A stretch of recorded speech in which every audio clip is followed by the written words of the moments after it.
he has the AIDS virus. He sues the National Enquirer for defamation, for libel. And the question is, what does he have to prove to win his case? So let's figure out what it is that he has to prove in order to win his case, assuming that the case comes up in, say, 1963, before New York Times versus Sullivan. The Sullivan case constitutionalized every libel case and made every libel case a First Amendment case. But for the purposes of identifying what you had to prove at common law before New York Times versus Sullivan, let's assume that Dorsey was pre-Sullivan. So I recommend that you don't take notes for a little while, but let me know what are the things that Dorsey has to prove to win his case. There's several. Anybody? Yes? Negatively affected? How would he prove that?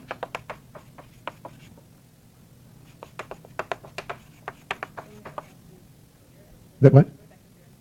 Affected his career? How?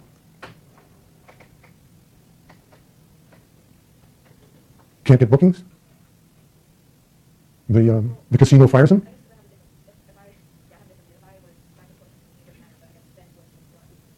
Mm-hmm. Okay, there was a bunch of hands went up there. Lucy? It negatively affected him Financially? That's like doing a lot of He has to prove damages? How would he do that? showing a loss in income or a loss in income. Yeah, he could, for example, prove that in 1962, or before in 1962, his income from performing was $200,000. In the year after the libel, after the article came out, he only made $120,000. And he'd have to connect it up a little bit and show that the article was the cause of the loss in income, but the difference would be recoverable as damages from the libel. Does he have to prove that there were actually damages? He actually doesn't, because he could still recover, even if he hadn't lost income, didn't have any medical bills or psychiatric bills or anything, he still could recover general damages for pain and suffering, humiliation, embarrassment, and so on, which a jury could award him. Yes? Does he also have to prove that they knew it was false? That they knew it was false, that the Enquirer knew that it was false. Okay? What else? Go. Intent? Intent to do what?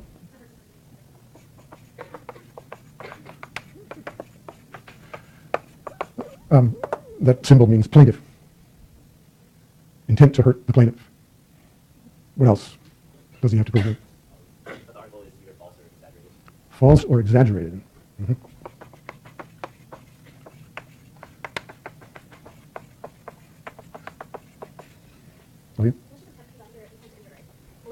Malicious intent has to be worse than intent to injure the plaintiff. It has to be malicious too. Are you giving up? It doesn't have to be malicious.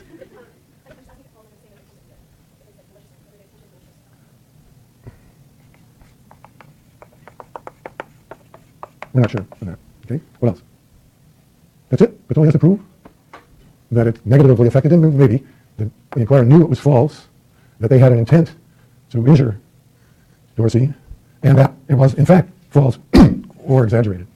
You exaggerate something? Are you liable for libel, Svetlana? In order to prove that this is false or exaggerated information, he has to prove that he's not sick. That he's not sick. He has to prove that it's false. That's, In order to prove that information, so he has to test himself for AIDS and to prove that he's not actually infected. well, isn't that just another way of saying he has to prove falsity? He has to prove that it's false, that he's not sick.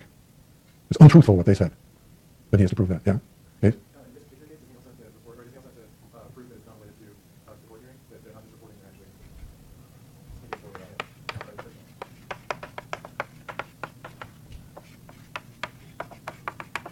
Not related to the court, but it is related to the court hearing, isn't it? I mean, that's what the court hearing is about, is whether he has to pay more money because he has AIDS. Right, but they're not just reporting the facts to the court. They're intentionally saying that he has AIDS. Aside from that, like they're not just saying this is what was said in the court. They're saying we think he has AIDS. Yeah, so it's not that it's not related, it's that it goes beyond what's said in the court case. Something like that?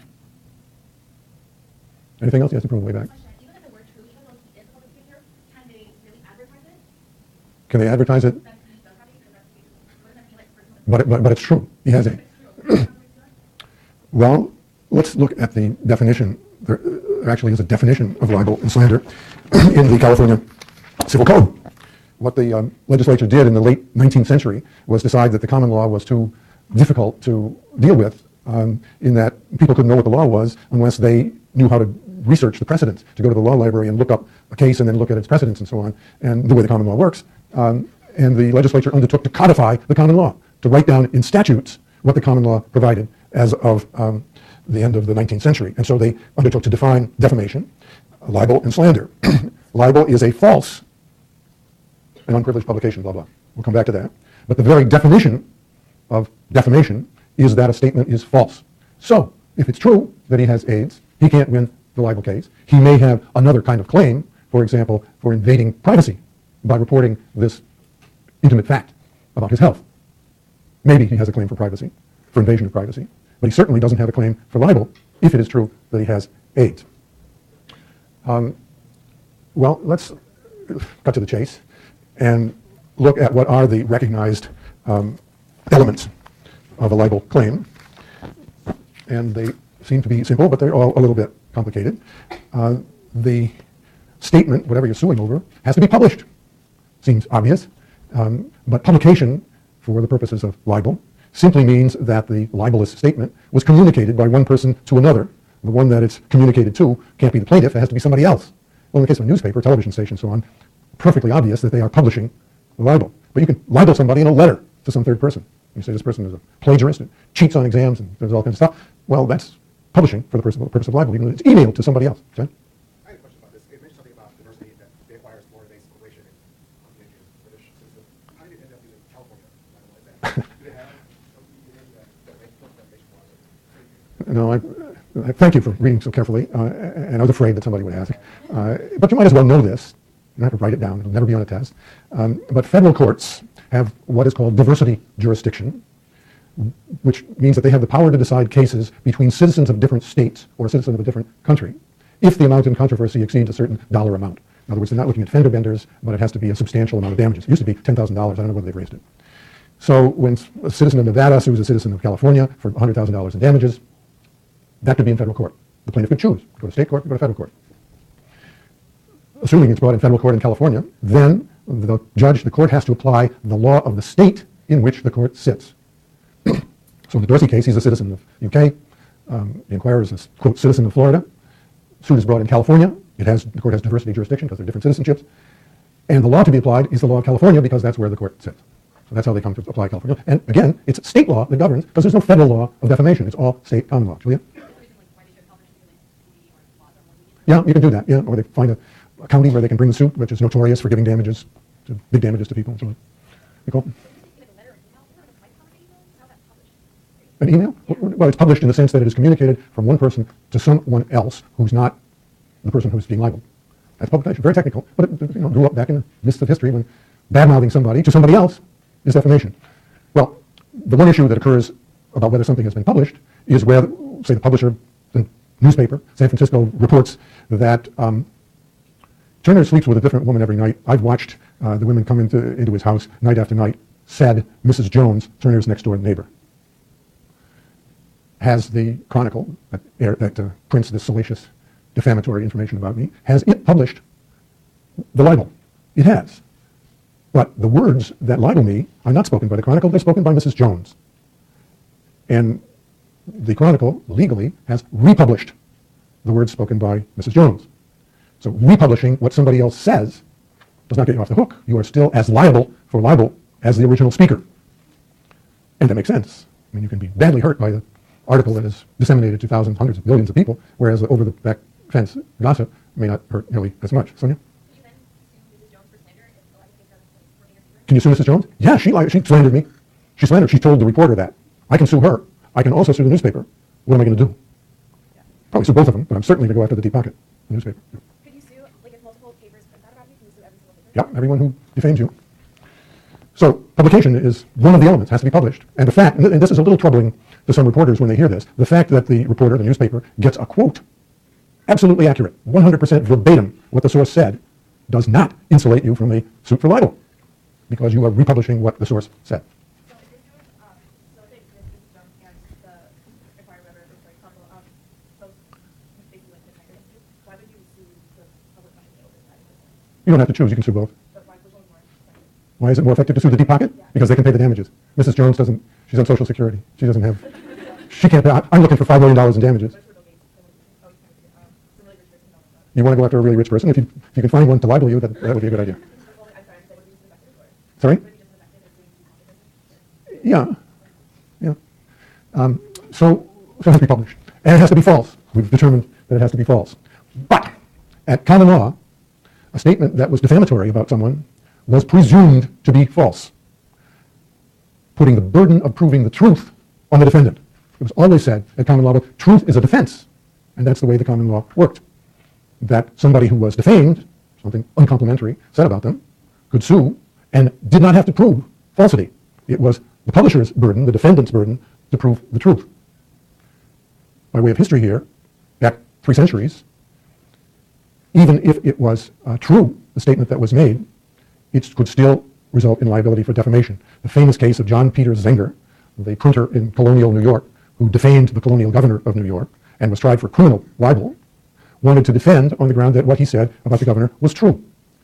But the judge applying the law at the time instructed the jury that the greater the truth, the greater the libel. If it's real true, then it hurts even more than partly true. So that at that point, even the truth wasn't a defense. That changed, certainly by the beginning of the 19th century, so that in libel cases, truth was a complete defense. In other words, when the smoke cleared and the trial is over, and the jury has decided, if the jury has decided that it's false, the plaintiff can win, but if the jury has decided that the statement is true, the defendant must win, regardless of whose burden it was. And then, just tuck this away for next week, truth as a defense was flipped in New York Times versus Sullivan, and now every libel plaintiff must prove falsity. The burden is shifted to the plaintiff. That's the way it stands today. It certainly was not the case at common law. None of the elements that you identified had any, or at least wasn't very explicit, anything to do with whether there was defamation, whether the statement tended to defame the plaintiff, to trash their reputation. And that is an element of defamation that has to be proved. The statement has to have defamatory meaning. In the arcane words of the California statute, a libel has to expose a person to hatred, contempt, ridicule, or obloquy. I love that, obloquy. Or cause him to be shunned or avoided, or has a tendency to injure him in his reputation. In other words, all of those are examples of being defamed. Okay, so the statement is Turner has AIDS. Is that defamatory? Right-thinking people would say, oh, no, I mean, it's tragic that the person has a disease, but that doesn't hurt his reputation. In the eyes of the common law, it would. It would cause him, may cause him to be shunned or avoided, may cause him to lose in his occupation, may cause him, even by people who don't think well, to be subjected to obloquy and humiliation and so on. So yeah, that carries defamatory meaning. Okay, go. So would it be different if you said you had cancer as opposed to AIDS? It might. It might because of the sort of the taint that comes in the public mind with AIDS. Yeah. How about Turner is a registered Republican? Does that defame me? A cow. In fact, it does depend on who the audience for the statement is. I mean, some statements that would not be defamatory to a certain audience would be to others. So, for example, if I was a candidate for a Democratic candidate for the state Senate, and I was alleged to be a registered Republican, Turner's gay. Is that defamatory? Always was, up until recent days. Certainly in some communities, Bay Area, it might not be at all. Turner's a communist. Back in the early 50s, that was frequently the subject of defamation cases, and being accused of being a communist in the McCarthy era was defamatory. Probably wouldn't be today. Turner's a member of the Hells Angels. What's so bad about that? I don't know. A jury might have to decide that, whether in this community, to this audience, a statement of that kind carries defamatory meaning. The statement has to be of and concerning the plaintiff, has to be about the plaintiff. The plaintiff has to be identifiable in the case in order to bring the suit. And usually that's not a problem because, as in the Dorsey case, clearly they're talking about Dorsey. There isn't any question about whether the statement